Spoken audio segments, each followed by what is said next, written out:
وعلیکم السلام. نحمده ونصلي ونسلم على رسوله الكريم أما بعد أعوذ بالله من الشيطان الرجيم بسم الله الرحمن الرحيم ألم تر كيف فعل ربك بأصحاب الفيل آمنت بالله صدق الله مولانا العظيم وصدق رسوله النبي الكريم ونحن على ذلك لمن الشاهدين والشاكرين والحمد لله رب العالمين. آئیے سبھی حضرات مل کر حضور رحمت عالم نور مجسم جناب احمد مصطفیٰ محمد مصطفیٰ صلی اللہ علیہ وسلم کی بارگاہ میں درود شریف پڑھ لیجیے. اللہم صلی علی سیدنا محمد وعلی وسلم صلاۃ و سلام علیک یا رسول اللہ صلی اللہ علیہ وسلم. ابھی آپ تمامی حضرات نے خطیب اہل سنت ناشر مسلک اعلیٰ حضرت مصلح قوم و ملت حضرت علامہ و مولانا مظفر رضا صاحب اللہ حشمتی دامت برکاتہم القدسیہ سے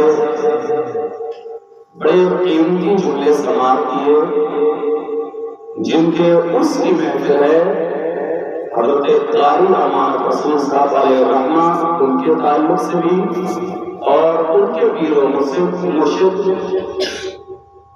سرکار مفتی اعظم عالم اسلام رضی اللہ تعالیٰ عنہ کے بارے میں بھی. بے شک مزید میں بیان کروں اس کا وقت نہیں. ابھی کل ہی تراویح میں کلام مجید آپ کی مسجد میں بھی مکمل ہوا اور اللہ تبارک و تعالیٰ کے فضل و کرم سے میں نے بھی تراویح میں کلام مجید مکمل کیا.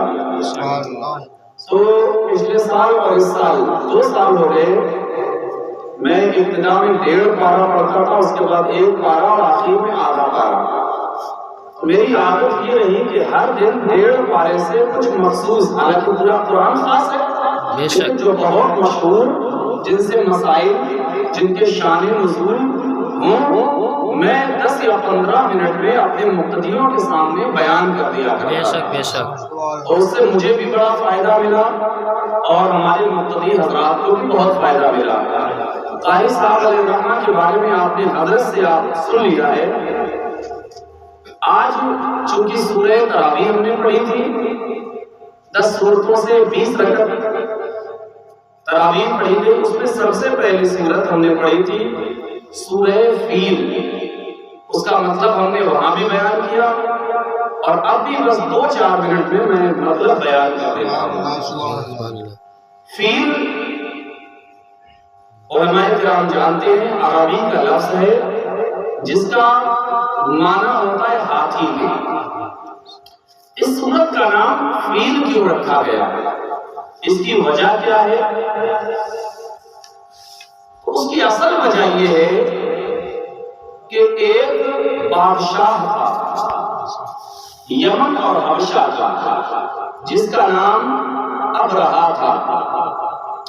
اس نے یمن کی غالباً راجدھانی صنعاء, وہاں اس نے کنیسہ بنوایا, گرجا گھر بنوایا, یہودیوں نصرانیوں کا عبادت خانہ. مسلمانوں کا عبادت گھر, عبادت خانہ مسجد ہوتی ہے, تو اس نے اپنا عبادت خانہ بنوایا اور اعلان کیا کہ اب مکہ میں کعبے کی زیارت اور کعبے کی طواف کے لیے کوئی نہیں جائے گا, بلکہ جسے بھی زیارت کرنا ہے, جسے بھی طواف کرنا ہے, وہ ہمارے یہاں یمن میں آئے گا اور ہمارے عبادت خانے کی زیارت کرے گا. تو یہ بات عرب تک پہنچی. جب یہ بات عرب میں پہنچی تو عرب کے قبائل مشتعل ہوئے, غصہ آیا. عرب کے قبیلوں میں سے ایک قبیلہ بنو کنانہ تھا, اس میں سے ایک شخص اٹھا, اس نے یمن کے صنعاء شہر کا سفر کیا. سفر کرنے کے بعد ان نصرانیوں اور یہودیوں کے عبادت گھر میں گیا اور وہاں جا کر اس نے قضائے حاجت کر دی. قضائے حاجت آپ سمجھ گئے ہوں گے, وہاں جا کر گندگی پھیلا دی.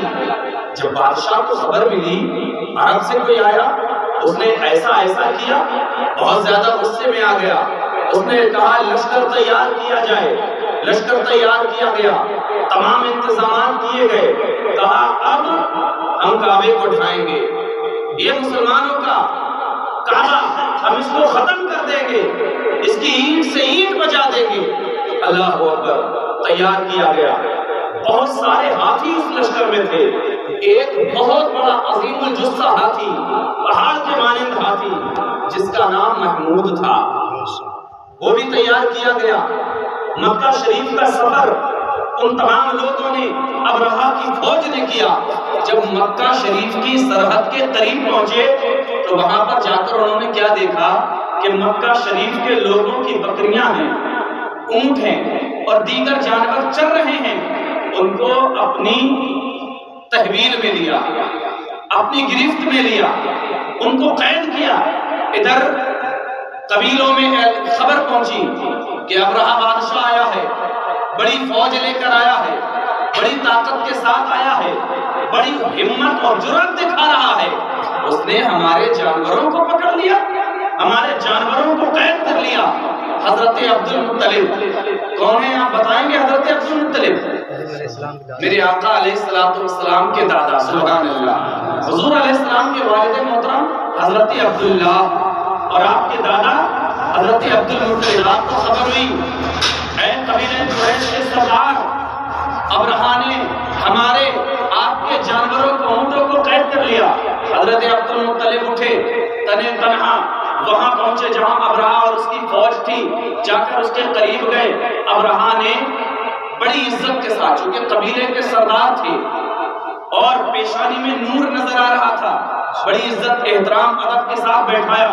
کہا عبد المطلب آنے کی وجہ، حضرت عبد المطلب ارشاد فرماتے ہیں آنے کی وجہ یہ ہے، اے ابرہہ تو نے تمام جانور قید کیے ہیں، ان میں سے 200 اونٹ میرے ہیں، وہ چھوڑ دے۔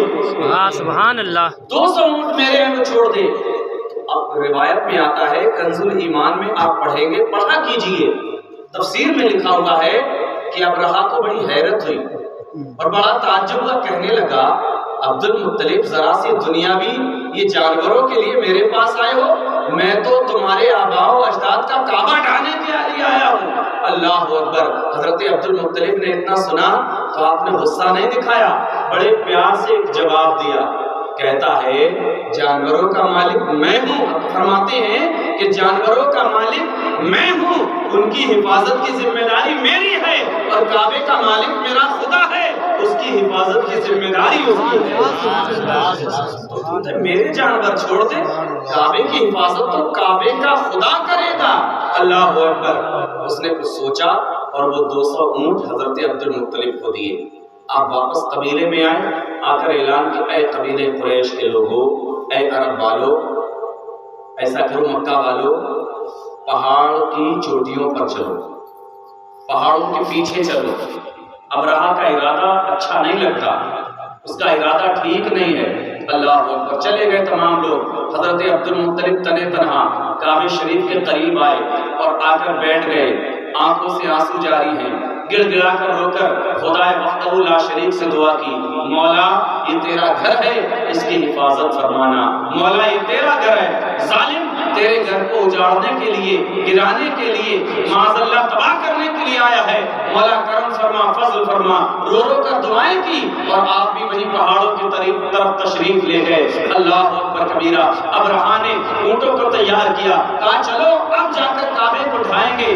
تو روایت میں آتا ہے اس محمود ہاتھی کو جو سب سے طاقتور تھا، اس کو ایک طرف کے لیے بڑھایا، وہ چلنے لگا، دوسری طرف کے لیے بڑھایا، چلنے لگا، تیسری سمت کی جانب بڑھایا، سمت کی طرف بڑھایا، چلنے لگا، لیکن جب کعبہ شریف کی طرف بڑھایا وہ ہلا تک نہیں، ہلا تک نہیں۔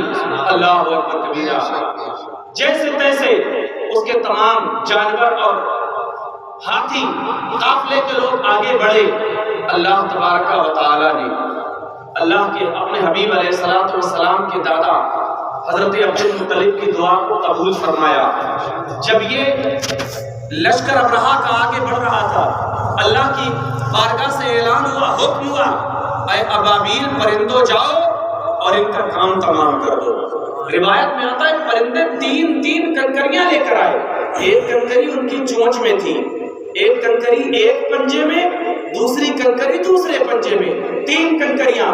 اور روایت میں یہاں تک آتا ہے کہ کنکریوں پر جس کافر کو ابرہہ کے لشکر میں سے لشکری کو مرنا تھا اس کنکری پر اس کا نام لکھا ہوا تھا. یہ لشکر والے ایسے نہیں آئے تھے، بڑی تیاری سے آئے تھے. ان کے سروں پر خود تھی، خود مطلب یہ لوہے کے ہیلمٹ ٹائپ کے ٹوپی تھی ان کے سروں پر کہ کوئی سر پر تلوار کا وار بھی کرے اس کا بھی اثر نہ ہو. لیکن میرے اللہ کی طاقت کے آگے دنیا کی تمام طاقتوں کی کوئی حیثیت نہیں ہے. اللہ کی بارگاہ سے حکم ہوتا ہے، ابابیل پرندے آتے ہیں اور ان کے اوپر ان کنکریوں کو چھوڑتے ہیں. وہ کنکریاں ان کی خود ٹوپی پر لوہے کی گرتے ہیں، ان کی ٹوپی کو چیرتے ہوئے، سروں کو بھیجوں کو پھاڑتے ہوئے، ان کے جسم کو چیرتے ہوئے، ان کے ہاتھیوں کو چیرتے ہوئے زمین پر گرتے ہیں. اور تمام کافر جو تھے ٹکڑے ٹکڑے ہو کر زمین پر بکھر جاتے ہیں. اور میرے اللہ نے اپنے گھر کی اس طریقے سے حفاظت فرمائی، ایسے کعبہ شریف کی حفاظت فرمائی. بس اس کا ترجمہ اور سن لیں. اللہ پاک نے ایسے حفاظت فرمائی. اللہ پاک ارشاد فرماتا ہے، الم ترى کیف فعل ربک باصحاب الفیل. اے محبوب کیا تم نے نہیں دیکھا، نہ دیکھا تمہارے رب نے ان ہاتھی والوں کا کیا حال کیا. فیل ہے نا، اسی مناسبت سے اس سورت کا نام سورہ فیل رکھا گیا. اے محبوب کیا تم نے نہ دیکھا کہ تمہارے رب نے ان ہاتھی والوں کا کیا کیا. پھر اللہ پاک آگے ارشاد فرماتا ہے، الم یجعل کیدہم فی تضلیل. کیا ان کا داؤں تباہی میں نہ ڈالا، ان کی چالاکی، ان کی چال، ان کا داؤں کیا تباہی میں نہ ڈالا. اصل میں امام اہل سنت اعلیٰ حضرت نے جو ترجمہ کیا اپنی علاقائی زبان کے اعتبار سے بھی کیا، چونکہ میں بھی وہیں کے قریب رہتا ہوں بریلی شریف کے، تو ہمارے یہاں کہا جاتا ہے بہت داؤں چل رہے ہیں، بہت داؤں چل رہے ہیں. تو اعلیٰ حضرت نے ترجمہ کیا کیا ان کا داؤں تباہی میں نہ ڈالا. وَأَرْسَلَ عَلَيْهِمْ طَيْرًا أَبَابِيلَ. اور ان پر پرندوں کی ٹکڑیاں، آگے بریکٹ میں فوجیں بھیجی، ترمیہم بحجارۃ من سجیل، کہ انہیں کنکر کے پتھروں سے مارتے. آپ نے ابھی سنا کیسے کنکر آتے تھے اور ان کو چیرتے ہوئے زمین پر چلے گئے. فَجْعَلَهُمْ كَعَصْفٍ مَّأْكُولٍ. تو انہیں کر ڈالا جیسے کھائی کھیتی کی پتی، یعنی بھوسے کی طرح. کیا حالت ہوتی، ایسے بکھر گئے ٹکڑے ہو کر. اللہ رب العالمین نے اپنے کعبے کی اس طریقے سے حفاظت فرمائی. انشاءاللہ الکریم اگر ہم اللہ رب العالمین کے احکام پر، قرآن کے احکام پر، اللہ کے رسول علیہ الصلوۃ والسلام کی سنتوں پر، خلفائے کرام، صحابہ اعظام، تابعین اعظام، تبع تابعین اعظام، اولیاء کرام کی باتوں پر عمل کرنے لگ جائیں اور اس دور میں کہا جائے مسلک اہل سنت، مسلک اعلیٰ حضرت پر عمل پیرا ہو جائیں، انشاءاللہ الکریم اللہ پاک ہماری بھی حفاظت کرے. لیکن شرط یہی ہے ہمیں بھی کچھ کرنا ہوگا، ورنہ بس صرف دعائیں کرتے رہو، دعائیں کرتے رہو. صرف دعائیں ہی کرنا ہوتی تو سرکار امام حسین اپنے گھر والوں کو لے کر کربلا میں کیوں جاتے. تو کچھ اعمال بھی کرنے ہوں گے، کچھ جرأتیں بھی دکھانی ہوں گی، کچھ ہمتیں بھی دکھانی ہوں گی. عبادتیں بھی کیجئے، جرأتیں بھی دکھائیے اور ہمتیں بھی کیجئے. پھر اللہ رب العالمین سے دعائیں بھی کیجئے. انشاءاللہ کریم اللہ پاک نے جیسے اپنے گھر کعبہ شریف کی حفاظت فرمائی، اللہ پاک ہماری مسجدوں کی، ہمارے مدرسوں کی، ہمارے علماء کی، ہمارے طلباء کی، ہمارے تمام مسلمانوں کی انشاءاللہ کریم اللہ پاک حفاظت فرمائے گا. اللہ پاک ہمیں آپ کو کہنے سننے سے زیادہ کرنے کی ہمارے خیر کی توفیق عطا فرمائے. جو کچھ میں نے ٹوٹی پھوٹی زبان میں چند آیتیں پڑھی ہیں، اللہ پاک ان آیتوں کے وسیلے سے قاری صاحب کے درجات میں بلندیاں عطا فرمائے اور ہم گنہگاروں کی تمام تر نیک جائز تمناؤں کو اپنی بارگاہ رحمت میں قبول فرمائے. استغفر اللہ ربی من کل ذنب واتوب الیہ. کلمہ شریف پڑھ لیجئے، لا الہ الا اللہ محمد رسول اللہ صلی اللہ علیہ وسلم. السلام علیکم ورحمۃ اللہ تعالی وبرکاتہ.